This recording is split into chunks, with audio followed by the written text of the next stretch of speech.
एक गांव में एक आदमी रहता था, भोला सा था, बिल्कुल कम पढ़ा लिखा था, भोला था। उसका विवाह एक शहर की लड़की से हो गया। और शहर की लड़की से हुआ, पहले के ज़माने में ना शादी के सालों भर तक विदाई नहीं होती थी। विवाह हो गया, विदाई नहीं हुई, तो एक दिन ये मचल गया, अपनी माँ से बोला मैं अपनी दुल्हन से मिलना चाहता हूँ। माँ ने एड्रेस लिख दिया, फलाने जगह चले जाना। पहले चिट्ठी पहुँचाई कि दामाद जी आ रहे हैं ससुराल में फलानी ट्रेन से फलानी तारीख को। अब पत्नी को चिट्ठी मिली, ससुराल में चिट्ठी पहुंची, सब तैयारी है, दामाद जी आएंगे। अब माँ तैयार कर रही है अपने बेटे को, ससुराल जा रहा है, सुन ज़्यादा बोलना मत, ज़्यादा बोलेगा तो लोग समझेंगे बहुत मूर्ख आदमी है, इसलिए कम बोलना। तो उसने माँ से कहा, माँ कोई पूछेगा तो क्या कहूँगा, बोलना बस हाँ ना में उत्तर देते रहना, हाँ ना हाँ ना हाँ। जी माँ। माँ ने पूरी अचार बांध दिया, ट्रेन में खा लेना और सुनो समय से उतर जाना, ससुर जी मिलेंगे, ससुर जी के साथ चले जाना, ज़्यादा बोलना मत, ससुर जी कुछ पूछें हाँ ना कह देना।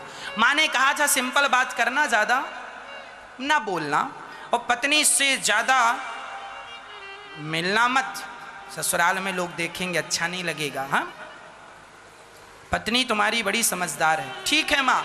बेटा ट्रेन में बैठा, ससुराल पहुंचा, स्टेशन में उतरा, ससुर जी रिसीव करने आए थे। ससुर जी ने बैग लिया, बैग ससुर जी लेकर दामाद जी को लेकर चले।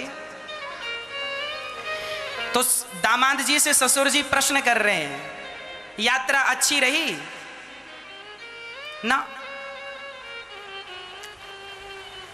क्यों, कोई तकलीफ थी ट्रेन में, कोई प्रॉब्लम ना?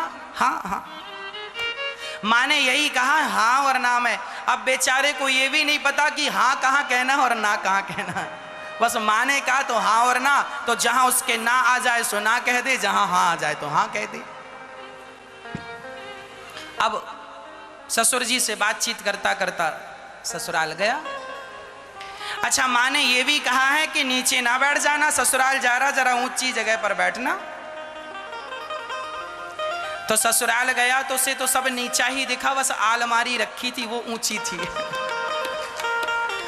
तो वो आलमारी, माँ ने कहा था सबसे ऊपर बैठना, तो आलमारी में जाके बैठा ऊपर। अब माँ ने कहा था सबसे ऊपर बैठना, माँ ने ये कहा था जमीन में ना बैठ जाना, कोई ऊपर सोफे में बैठना या चटाई दरी बिछाए तो बैठना, नीचे ना बैठना। ये माँ उसको लगा कि ऊपर बैठना है, ऊपर मतलब सबसे ऊपर आलमारी है। बेचारा चढ़ा, जैसे तैसे जितने सोफे रखे थे सोफे के ऊपर स्टूल रखा और चढ़ा, जैसे तैसे आलमारी के ऊपर जाके बैठा ऐसे। और तब तक साली आई। साली ने कहा जीजा जी कहाँ है? जीजा जी ने आवाज यहाँ है। अरे जीजा जी वहां ऊपर क्या बड़े मजाक किया हुआ? बोले हाँ हाँ हाँ, नीचे नहीं उतरना ना ना। अब वो हाँ और ना से ज्यादा कुछ बोले ना, माँ ने कहा ज्यादा मत बोलना। साली ने कहा हाथ मुंह धुल लीजिए, भोजन तैयार है। हाँ हाँ हाँ। उसने उतर के हाथ मुंह धुला, भोजन में बैठा। अब वो ठहरा गांव का, और शहर में विवाह था। अब गांव की पूड़ियाँ और शहर की पूड़ियाँ दोनों अलग अलग होती हैं। शहर में लोग छोटी छोटी पूड़ी बनाते हैं, गांव में बड़ी बड़ी पूड़ी बनाते हैं, आपने देखा। अब वो बेचारा बड़ी बड़ी पूड़ी खाने वाला, अब उसकी पत्नी थाली लगाई और थाली लगा के परोसने लगी। उसके थाली में सब्जी अचार सब कुछ था, और पूड़ी उसने 4 रखी। तो उसने एक पूड़ी उठाई, साग लगाई और पूरी की पूरी पूड़ी खाने लगा। एक पूड़ी एक बार में खा रहा है। अब पत्नी ने दरवाजे से निकलकर इशारा किया, अब ससुर जी देखें तो वो कुछ बोले ना, साली देखे सो हंसे। अब पत्नी को लगा मेरे पति गलत कर रहे हैं, सबको हंसी आ रही है, तो इशारे से कहा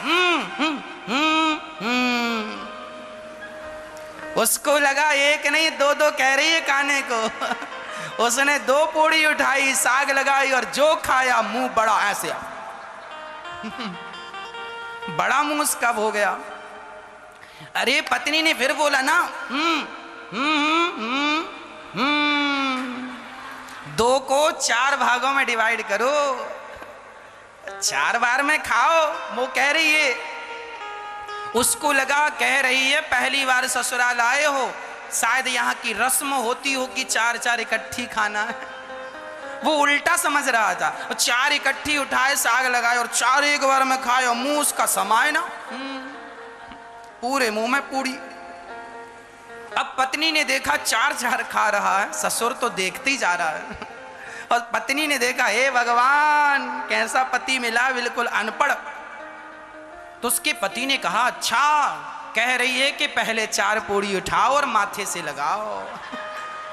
तो माथे से लगाए, फिर खाए। अब खाए, अब खा पी करके उसके ससुर जी बोले चलो जरा घूम के आते हैं। घूमने चले गए तो वहां एक नदी थी। तो उसने पूछा अपने ससुर जी से, ये क्या है? बोले ये नदी है। तो ससुर जी से पूछा, ये किसने खुदवाई? तो ससुर जी ने कहा, आधी तो तेरे बाप ने खुदवाई थी, आधी हमने खुदवाई। बोले कैसे? बोले हमने आधी ऐसे खुदवाई कि हमने अपनी बेटी तेरे से ब्याही, और आधी तेरे बाप ने कि तेरे बाप ने तुझ जैसा बेटा पैदा किया, दोनों ने मिलकर खुदवाई है। तो हंसने के लिए कोई भी बहाना हो अच्छा है। कुल मिला के हमें हंसते रहना चाहिए, हंसने के बहाने हमें नहीं गंवाने चाहिए।